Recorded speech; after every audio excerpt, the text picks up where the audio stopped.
आज हम यहां नॉर्थ ईस्ट में इन्वेस्टमेंट का उत्सव मना रहे हैं।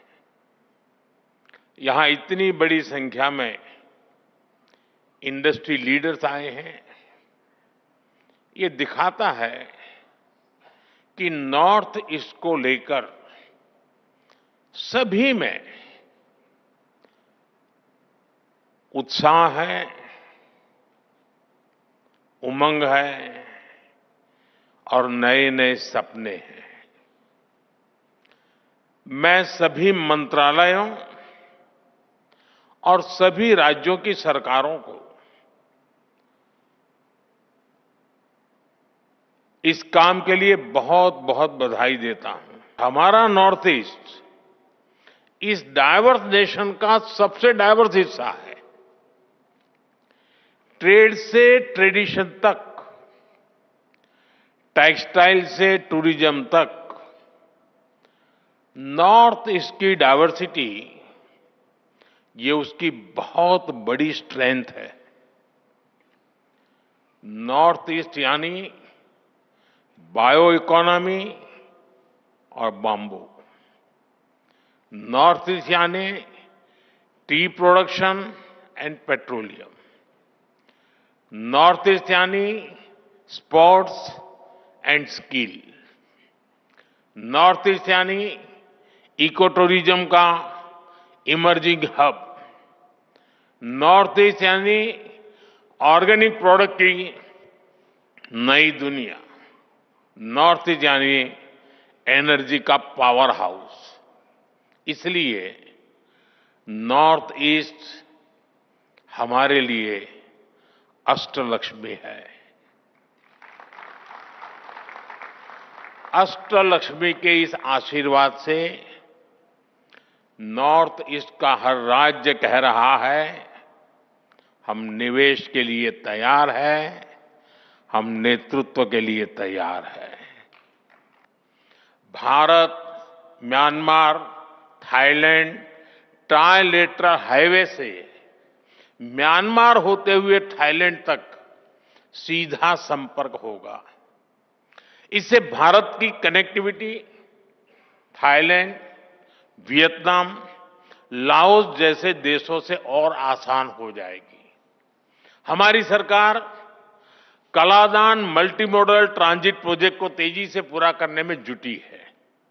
ये प्रोजेक्ट कोलकाता पोर्ट को म्यांमार के सितवे पोर्ट से जोड़ेगा और मिजोरम होते हुए बाकी नॉर्थ ईस्ट को कनेक्ट करेगा। इससे पश्चिम बंगाल और मिजोरम की दूरी बहुत कम हो जाएगी। ये इंडस्ट्री के लिए, ट्रेड के लिए भी बहुत बड़ा वरदान साबित होगा। साथियों, आज गुवाहाटी, इंफाल, अगरतला ऐसे शहरों को मल्टी मॉडल लॉजिस्टिक हब के रूप में भी विकसित किया जा रहा है। मेघालय और मिजोरम में लैंड कस्टम स्टेशंस अब इंटरनेशनल ट्रेड को नया विस्तार दे रहे हैं। इन सारे प्रयासों से नॉर्थ ईस्ट इंडो पैसिफिक देशों में ट्रेड का नया नाम बनने जा रहा है। यानी आपके लिए नॉर्थ ईस्ट में संभावनाओं का नया आकाश खुलने जा रहा है। साथियों, आज हम भारत को एक global health and wellness solution provider के रूप में स्थापित कर रहे हैं। Heal in India, heal in India का मंत्र ग्लोबल मंत्र बने, ये हमारा प्रयास है। नॉर्थ ईस्ट में नेचर भी है और ऑर्गेनिक लाइफस्टाइल के लिए एक परफेक्ट डेस्टिनेशन भी है। वहां की बायोडायवर्सिटी, वहां का मौसम वेलनेस के लिए मेडिसिन की तरह है। इसलिए हील इन इंडिया के मिशन में इन्वेस्ट करने के मैं समझता हूं, उसके लिए आप नॉर्थ ईस्ट को जरूर एक्सप्लोर करें। साथियों, नॉर्थ ईस्ट के तो कल्चर में ही म्यूजिक है, डांस है, सेलिब्रेशन है। इसलिए ग्लोबल कॉन्फ्रेंसेस हो, कॉन्सेंट हो या फिर डेस्टिनेशन वेडिंग्स, इसके लिए भी नॉर्थ ईस्ट बेहतरीन जगह है। एक तरह से नॉर्थ ईस्ट टूरिज्म के लिए एक कंप्लीट पैकेज है। आप नॉर्थ ईस्ट में विकास का लाभ कोने कोने तक पहुंच रहा है, तो इसका भी पॉजिटिव असर टूरिज्म पर पड़ रहा है।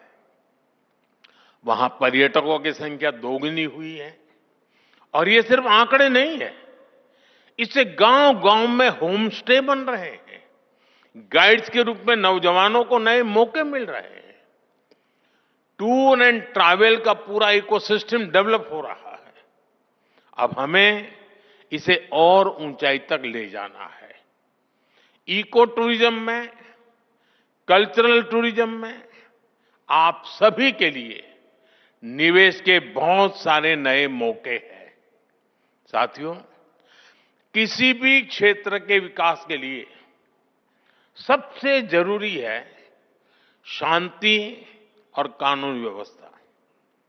आतंकवाद हो या अशांति फैलाने वाले माओवादी, हमारी सरकार जीरो टॉलरेंस की नीति पर चलती है।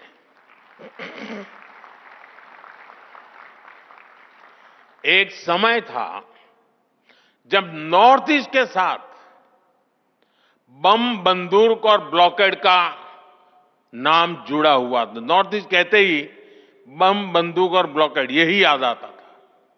इसका बहुत बड़ा नुकसान वहां के युवाओं को उठाना पड़ा। उनके हाथों से अनगिनत मौके निकल गए। हमारा फोकस नॉर्थ ईस्ट के युवाओं के भविष्य पर है। इसलिए हमने एक के बाद एक शांति समझौते किए, युवाओं को विकास की मुख्य धारा में आने का अवसर दिया। पिछले 10-11 साल में 10,000 से ज्यादा युवाओं ने हथियार छोड़कर शांति का रास्ता चुना है। 10,000 नौजवानों ने। आज नॉर्थ ईस्ट के युवाओं को अपने ही क्षेत्र में रोजगार के लिए, स्वरोजगार के लिए नए मौके मिल रहे हैं।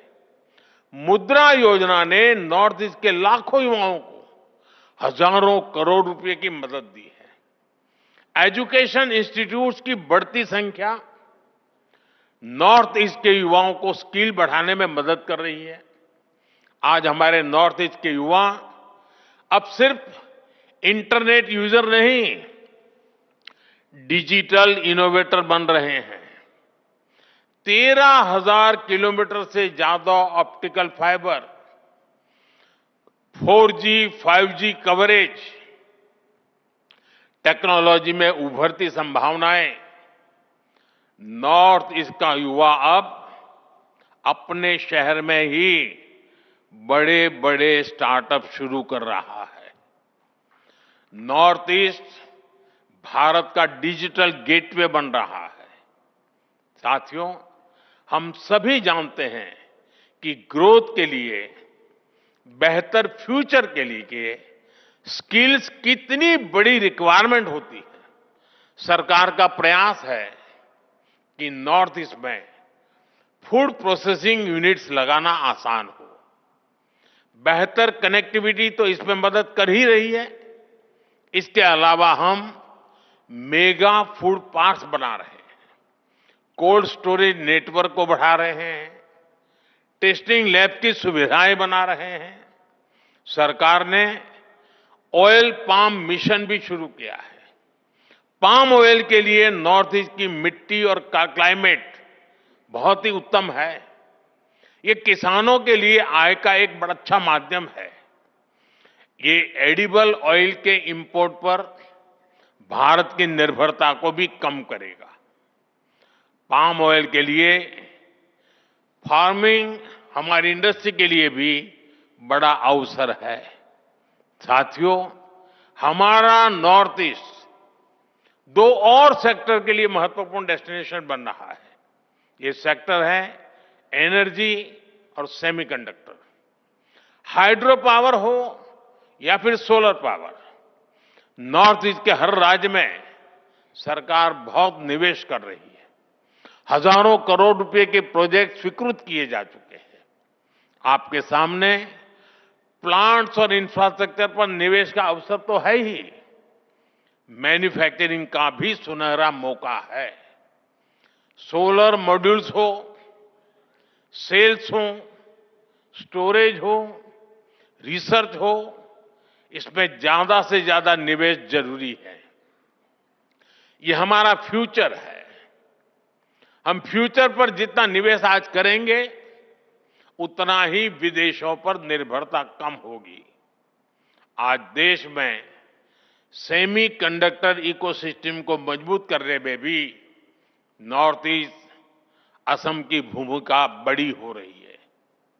बहुत जल्द नॉर्थ ईस्ट के सेमीकंडक्टर प्लांट से पहली मेड इन इंडिया चिप देश को मिलने वाली है।